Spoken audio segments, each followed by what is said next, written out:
So I ended off at number 4. The video just cut me off. I'm going to be uploading this part next. Excuse me. So I have my right angle. I know it looks like a perfect corner of a square. I'm going to draw a little square in the corner so that people looking at my paper know that this is meant to be a right angle, because we're not all artists. But if someone's looking at your paper and they wonder, hey, is this a right angle or not? Always draw this little box. That's going to let anyone know, teachers, people grading tests, whoever it is, that this is meant to be a right angle. And I'm looking back and it says right angle CDE.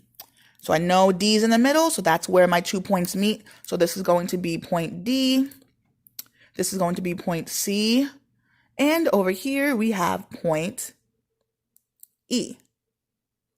So this would be number 4. Again, I have 1 point is on one line, another point on another, and D is in the middle because that's the middle point that we were given.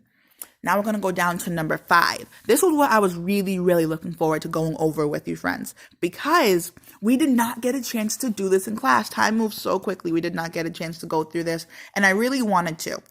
So when we have a figure, and really this is called figure just to kind of put our minds in line for paying attention to the specific lines in this shape, because we could just call this a shape. But we want to make sure that we're really understanding that a shape is made up of different lines.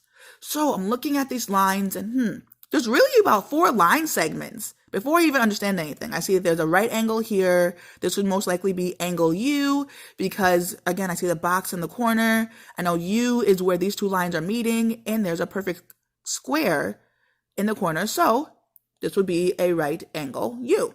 And I know that there are 4 line segments. There's line segment T and U because there's a line. There's endpoint T. There's endpoint U. So this would be line segment TU.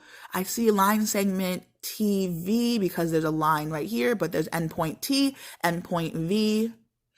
And there's no angles. So there's no arrows on each side. So this would be line segment TV. I see line segment VW as well, and line segment WU.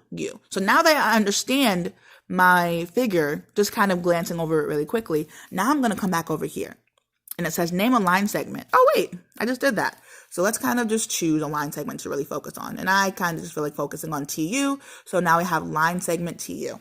I'm going to come over here. This is number 5. I know with a line segment, I'm just drawing a line, no arrows on either side. And I already decided TU. So that would be a really good answer for number 5.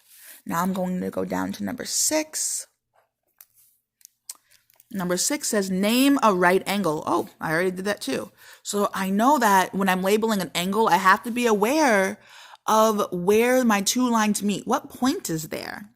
And then what shape is really made when those 2 points, when those 2 lines meet. And I already know that when I see a right angle, there's going to be a box in the corner. So this is my right angle right here. And I see that point U is where lines T and W meet. So I could label this right angle TUW, or I could label this right angle U. I'm going to write down both just so you kind of have that understanding. So I know that I'm going to write down sorry, I'm trying to videotape and write. It's a little difficult. So I have right angle, and I know that the point in the middle is going to be U, so I can do right angle U, or it can be, I'm going to put that big or right there in case people get confused, or right angle TUV. So either of these would be correct. As long as I know that U is in the middle, which means that's a point where 2 lines are meeting, and T's a point on one line, and V's a point on another line.